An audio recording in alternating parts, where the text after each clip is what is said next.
guys, Nora here. Are you ready to talk a little bit about wellness? I am. Let's get into it. Hi, friends. Nora here. Welcome to the next episode of Nora Lumar Nutrition. Today, we're going to talk a little bit about why being healthy is so much more important than looking healthy. Now, let me give you an example. Sometimes when we go out in the world or we go out and we see people at the gym, we automatically perceive them, they're a healthy individual. They look healthy, they look like they have a healthy weight, they look happy. We have judged that person to be a healthy individual. When countless times I've worked with people who have been maybe going to the gym for years but have an incredibly unhealthy relationship with food and don't feel comfortable in their own body. So today, let's talk about why being healthy is so much more important. Now, who's a TikTok user? And by the way, if you're a TikTok user and you're not following me, make sure to follow me on TikTok. But I recently saw this video with an actress. I believe her name, and I'm sorry, I'm just really bad at actresses and actress name, Gwyneth Paltrow. And if I'm incorrect, I'll make sure to comment below. But anyhow, I saw this video maybe about a week or two ago, and this guy is asking her, like, how does your diet normally look? Like, what do you feel is healthy? What do you do? Because we want to do what you're doing, because obviously it's working. And she mentions her daily routine, how she goes to let me see what she said. I think that she fasts, and for lunch she has maybe some bone broth and maybe like a small salad. Now, based on what she said, and again, I don't know the whole story. I'm not there interviewing her and counting her macros and all that, but that could be a possibly unhealthy relationship with food. If you're only having bone broth, it's not a meal. As and you let me know, how do you use bone broth? I'm curious, but it's definitely not a meal. Can you sip on bone broth? Of course, you can definitely sip on bone broth. It's actually pretty good for gut health, but to count that as a meal, 1,000% no. Now, is she healthy? Maybe. I'm not her provider. I'm not her dietitian. I'm not her doctor. I don't know. But if that is the actual eating pattern, it's most likely not going to be a healthy eating pattern and most likely not enough calories. Also, focusing on your actual health can improve your labs, prevent chronic health conditions. It's not, again, just about how you look, but how is your body processed? Do you have elevated labs? Which ones? Why could they be healthy? What things are you adopting to even, let's say, manage your stress? There's so many benefits to being physically active than just, again, how you look. It's a whole body process. Your body really needs to have that activity, the cardiovascular, the resistance training. There's so much to it, especially as we age. We're going to start to feel it if we're not doing these physical activities. It's very important that you also adapt physical activity to manage your stress. Now, let's say stress is, we're all going to have it. We can't avoid it, unfortunately. It's just part of life. But you can decide what you're going to do to manage it. Are you going to maybe be active and try to have that as your stress management activity? Or are you going to maybe start a smoking habit, a drinking habit, or another unhealthy habit that will break down your machine? Things will happen in life. And as you learn how to manage these things, you start to know that it's not just you dealing with it in your mind, it's your whole body. So even if you're going through something stressful, it's important that you know that your body goes through a whole stress response.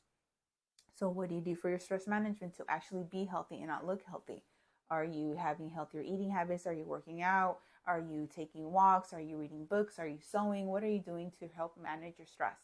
Because you want to get to the point that you're preventing yourself from getting to a high level of stress, a 10, as much as possible, and nipping in the bud when you're at maybe a 1, 2, or 3. Just stop it right then and there. Yeah, sometimes we're going to get to a 10. It's just part of life again, but majority of the time you want to try to catch yourself to where you can manage it and prevent your body from going through that whole stress response. It's not worth it. It's definitely not worth it. There was once a time in my life that, and this was actually maybe when P90X came out. This was like, I don't even know how long. And by the way, I do love that program to this day. It was an amazing program. But during this time, I remember I was very, very busy. I was still doing P90X to try to get healthy. And I was doing very intense workouts, plus other workouts, plus walking to my classes in school. So I was very, very busy. I was very, very lean. Very, very lean. And my nutrition was trash. I'm just going to say it was absolute trash. Not only did I not really know about nutrition, I didn't have the time for it. I didn't have someone to guide me towards it. So I would go and do all these workouts without properly giving the nutrients my body needed to it. And what happened was when I went out to the world, everyone would always perceive me as being healthy. Oh, you're working out 6 days a week. You look really, really toned. You look great. Oh my gosh, you're so healthy. But I knew that I didn't know enough about nutrition. I didn't have great energy. I mean, given that I was tired because I had babies, but even that, I didn't know how to nourish my body. I was eating the most random things ever and letting it be.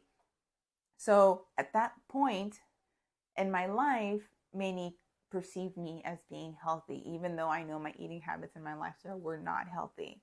Right now, moving forward to now, all of my lifestyle has changed so much. But did it happen overnight? It did not happen overnight. It took time. It took time. I had to first build a strong foundation of nutrition. I really had to finish my school, finish my bachelor's degree in nutrition. I ended up being a dietitian. I did all that stuff. I did the internship, all that long, long course to be or do what I do today, which I love, by the way. Finish my master's degree. It took a process. And that's one of the things I always tell my clients. Hiring a coach should reduce your process. So if your coach took, 15, 20 years to do something, it should take you much shorter time to get there. Um, Anyhow, so now seeing how it was before, seeing now, it's a very, very different lifestyle. So perception is not everything. You actually have to be healthy. Now, one of the things I always encourage my clients to start with. So if you've started with me, you already know this. I'm going to ask you, how are your stress levels?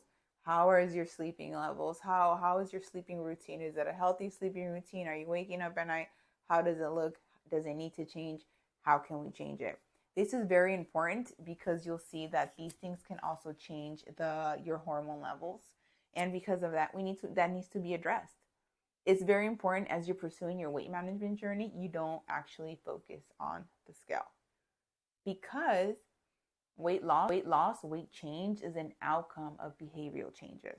So as you change your behaviors, you're going to start to see that change on the scale. But if you're only focused on the scale, you're too close to it. You need to back up and look at the bigger picture.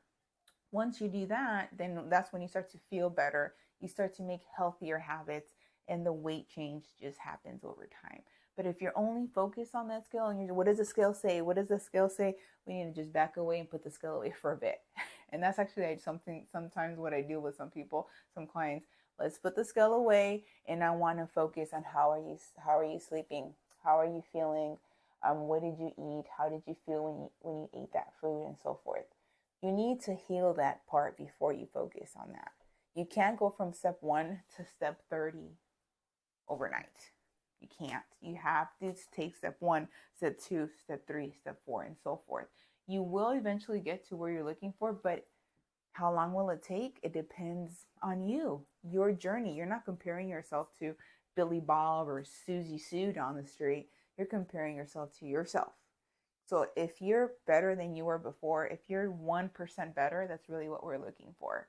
Now, Susie Sue's already done with her weight loss journey, and she's, over there playing with butterflies. Good, good. Butterflies are cool. Can she catch them? Probably not, but hey, to each his own. I don't know if I can catch them either, but we're focused on you. You always compare yourself to you. And I even do this for myself. And when I think about other entrepreneurs and business owners, I always go back to, where was I last year? Where were you last year? Where were you yesterday? Where were you? And how can you get better? We're always going to have barriers. We're always going to have problems. We have to go back to being solution focused. You're either going to be solution focused or problem focused. That's it. And if you're problem focused, that's where all your energy will go to. If you sign on with me, you're most likely a solution focused individual. We had the discovery call. That's why I have discovery calls. I have to know if you're solution focused, because I know during your weight management journey, someone's going to get sick. Vacations are going to come. Holidays are going to come. Things will happen.